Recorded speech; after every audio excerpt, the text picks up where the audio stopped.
Approchez. Approchez donc. Venez vous installer auprès de ce feu de camp pour vous réchauffer et écouter un nouveau conte horrifique d'une nuit d'été. Car oui, je le déclare, dès ce soir, la saison 2 commence. Vous avez été nombreuses et nombreux à avoir découvert des excellentes conteuses et des excellents conteurs l'année dernière, tout au long de l'été. Eh bien, nous allons recommencer pour votre plus grand plaisir, mais aussi pour vous faire frissonner. Les conteurs et conteuses vont se succéder à ce feu de camp pour vous faire part de leur univers, vous emmener dans leurs angoisses. Et je pense que vous allez adorer ça. Vous y retrouverez des anciennes têtes, mais aussi des nouvelles.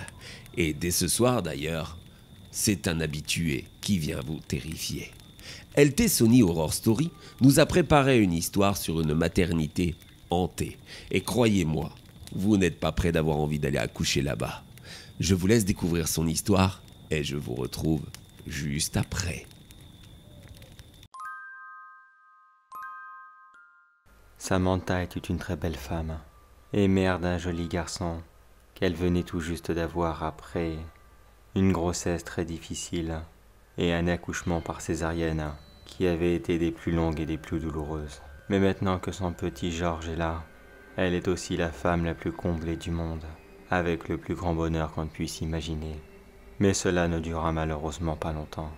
Comme toutes les femmes qui accouchent par césarienne, elle était obligée de devoir attendre une petite semaine afin d'être sûre qu'elle puisse cicatriser et refaire tous les petits gestes du quotidien sans risquer de se faire mal. Mais pour cette femme qui a toujours été très active, devoir attendre dans un lit est vraiment quelque chose d'insupportable. Bien sûr, elle a son fils pour se passer le temps, mais ce petit a décidé de faire ses nuits quasiment le premier jour de sa naissance. Beaucoup vous diront que c'est une chance, mais cela l'oblige à rester sage toute la nuit, de peur de le réveiller. Le soir du 3e jour, elle décida donc de faire une petite marche dans le couloir, afin d'essayer de se changer les idées. Elle marcha aléatoirement dans l'hôpital, jusqu'à 3 heures du matin, où elle décida de retourner à sa chambre. Cette jeune mère de 25 ans, habituée à tous les réseaux sociaux et aux millions de séries qu'elle regardait le soir, était une véritable insomniaque et était capable de rester éveillée comme cela durant des grandes heures entières. Très pratique chez elle, mais d'un ennui mortel au sein de cet hôpital. Mais son calvaire commença cette nuit-là. Elle passa devant la nurserie, voyant tous ces petits bébés bien sages, endormis très profondément, et qui avaient été mis là car les parents étaient un peu débordés et qui demandaient une petite nuit de sommeil avant de pouvoir rentrer chez eux. C'est là qu'elle vit une grande silhouette noire. Au début, elle pensa que cela n'était qu'un membre du personnel qui surveillait les bébés afin d'être sûr qu'ils dorment profondément. Mais sa tenue n'avait rien à voir avec les autres membres de l'hôpital. Au lieu de la traditionnelle tenue blanche, celle-ci était noire, aussi noire que la nuit elle-même, et qui cachait l'intégralité de son visage. La silhouette déambula entre les jeunes enfants, puis elle s'arrêta sur l'un d'entre eux, et elle posa délicatement son doigt sur son torse. Le bébé ne dit rien du tout. Cela ne le réveilla visiblement pas. Puis la silhouette disparut. Samantha pensa alors qu'elle devait avoir une hallucination, certainement le manque de sommeil, et qu'elle devait avoir un petit peu trop tiré sur la corde. Il était donc l'heure pour elle d'aller se coucher et d'essayer de ne plus repenser à cette mystérieuse silhouette qui devait prendre un malin plaisir à toucher comme ça des enfants en pleine nuit. Assez spécial comme vision. Une chose est sûre pour elle, elle devra arrêter les séries et films d'horreur pendant un petit moment. Le lendemain, Samantha voulut aller chercher elle-même son petit déjeuner, mais en passant dans un couloir, elle vit les infirmières qui pleuraient ensemble. L'un des médecins essaya de les rassurer, en leur expliquant que cet enfant avait une malformation cardiaque et que sa santé était déjà très fragile. Il regarda Samantha d'un regard furieux, comme si elle venait d'entendre quelque chose qu'elle n'aurait jamais dû écouter. D'un côté, c'était le secret médical que ce docteur venait de briser. Samantha se sentit mal, puis elle retourna dans sa chambre faisant comme si que rien n'était. Et c'est là qu'elle repensa à la nuit d'hier, se disant que cette silhouette avait touché un enfant. Elle se dit alors que cette mystérieuse silhouette lui rappelait un personnage que tout le monde connaît, Mais ça serait quand même assez spécial de le voir ici, dans une maternité, alors que cela représente tout le contraire de ce qu'elle est. Vous l'avez deviné, Samantha pensait bien sûr à la mort. Elle qui ne croyait absolument pas en ces choses-là, mais ce qu'elle ne croyait pas non plus, c'était les coïncidences. Elle qui voit une mystérieuse ombre le soir et un bébé qui part le lendemain, cela reste quand même assez troublant. Mais elle n'eut pas la journée pour y réfléchir. Certes, son petit Georges était un enfant très sage, mais une autre femme arriva dans sa chambre. N'ayant pas les moyens de se payer une chambre individuelle, elle devait donc la partager avec une inconnue et espérer que celle-ci soit de bonne compagnie pour elle. Par chance, c'était une jeune femme comme elle, qui respirait autant la joie de vivre et la gentillesse que vous et moi qui respirions tout à fait normalement. Elle s'appelait Charlotte. Elle avait la vingtaine, et elle aussi attendait un petit garçon. Mais depuis quelques jours, elle avait très peur, car les médecins avaient décidé de faire naître son bébé un mois à l'avance, par rapport à quelques complications qui auraient été détectées quelques jours plus tôt. Les deux femmes passèrent la journée ensemble, et Samantha fit tout ce qu'elle put afin d'essayer de rassurer Charlotte, lui disant que l'hôpital était très performant et que tous ses médecins étaient des perles dans leur domaine. Mais dans les alentours de 23 heures, Charlotte quitta la chambre afin qu'il lui pratique une césarienne. Samantha se retrouva donc de nouveau toute seule, avec la seule compagnie de son bébé, mais qui n'avait clairement pas l'intention de faire beaucoup de caprices. On peut même dire qu'il jouait au roi du silence. Quelques heures plus tard, Samantha ne cessa de penser à sa nouvelle amie et se demanda si tout s'était bien passé. Mais elle repensa aussi à cette mystérieuse silhouette. Elle attendit donc 3 heures du matin, puis elle retourna dans la nurserie afin de voir si elle la reverrait. Cela ne fut pas le cas. Par chance pour elle, tous les bébés étaient bien seuls et dormaient tous très profondément. Elle attendit tout de même seule dans le couloir pendant plusieurs minutes, et ne voyant rien arriver, elle se dit alors qu'elle avait dû rêver, et tout en s'insultant d'idiote, elle retourna discrètement à sa chambre. Et c'est là qu'elle vit de nouveau cette grande silhouette. Elle était au bout du couloir, et elle avançait lentement dans sa direction. Samantha était paralysée de peur, voyant cette chose arriver lentement dans sa direction. Elle ne put bouger un seul muscle, et elle la regarda avancer très lentement, tout en s'imaginant que ça y est, son heure était venue, et qu'elle allait mourir ce soir, dans le couloir de cet hôpital.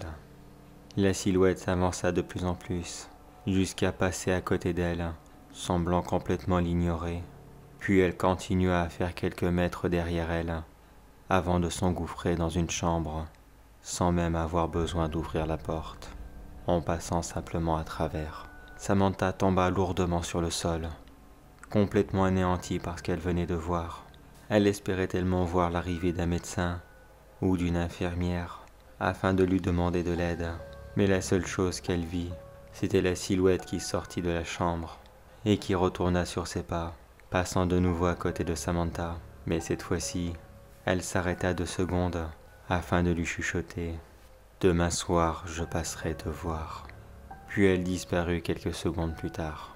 Samantha resta là pendant un temps qui lui semblait être des heures, mais elle réussit quand même à trouver la force de retourner dans sa chambre afin d'aller voir si son fils y trouvait toujours, et s'il allait bien.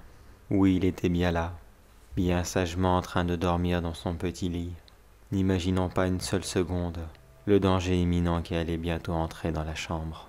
Ce soir-là, Samantha ne ferma pas l'œil de la nuit. La phrase de cette silhouette ne cessa de tourner en boucle dans sa tête. Qu'est-ce qu'il allait bien pouvoir faire comme cela? Allait-il lui prendre son fils, comme il a fait pour le bébé précédent? Et surtout, qu'avait-il fait dans cette autre chambre? Quelques heures plus tard dans la journée, elle demanda à une infirmière si un autre patient avait eu un problème.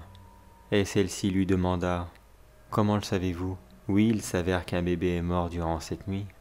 Samantha fit semblant d'être surprise. Puis elle répondait qu'elle avait dit ça complètement au hasard, mais qu'elle ne souhaitait absolument pas le malheur de quelqu'un. Elle pensait à n'importe qui dans l'hôpital. L'infirmière quitta la chambre assez surprise, mais juste avant de partir, elle lui dit que sa colocataire allait bientôt la rejoindre, que l'opération s'était bien passée et qu'elle pouvait maintenant retourner dans une chambre normale.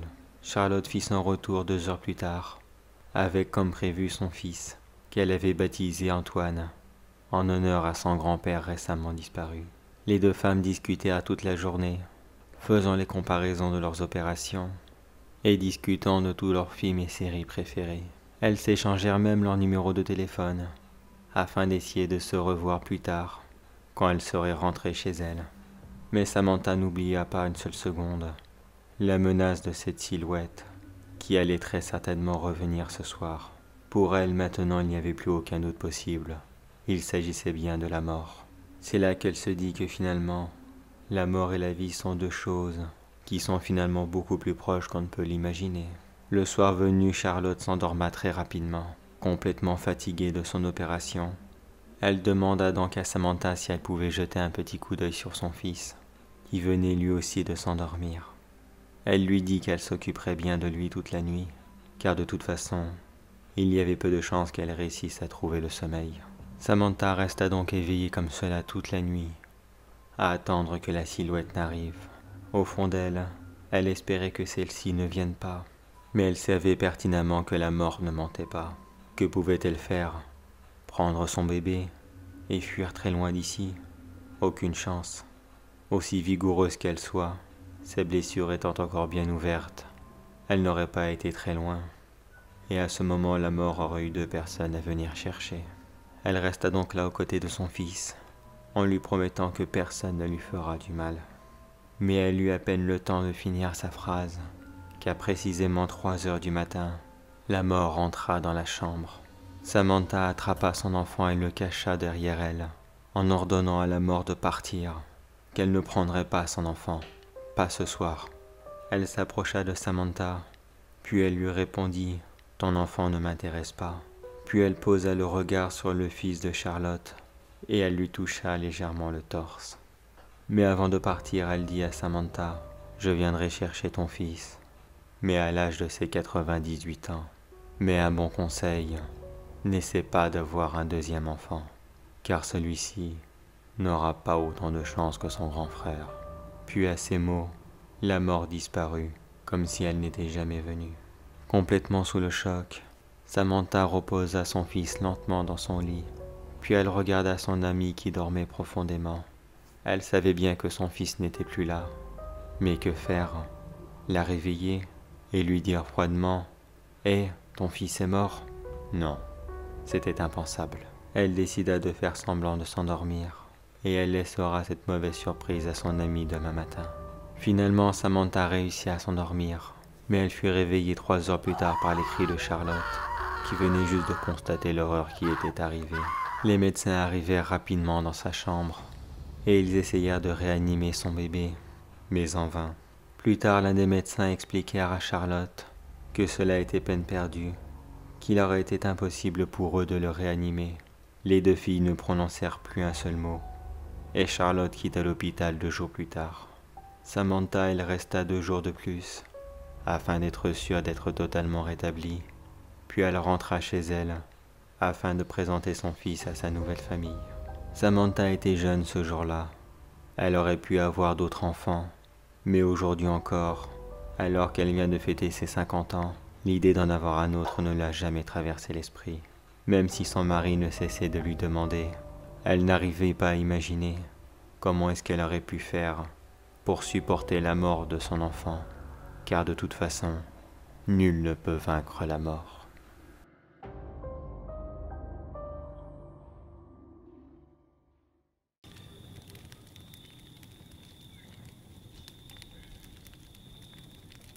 On peut dire qu'avec une terrible histoire comme celle-ci, la saison 2 des contes horrifiques d'une nuit d'été commence très bien, n'est-ce pas?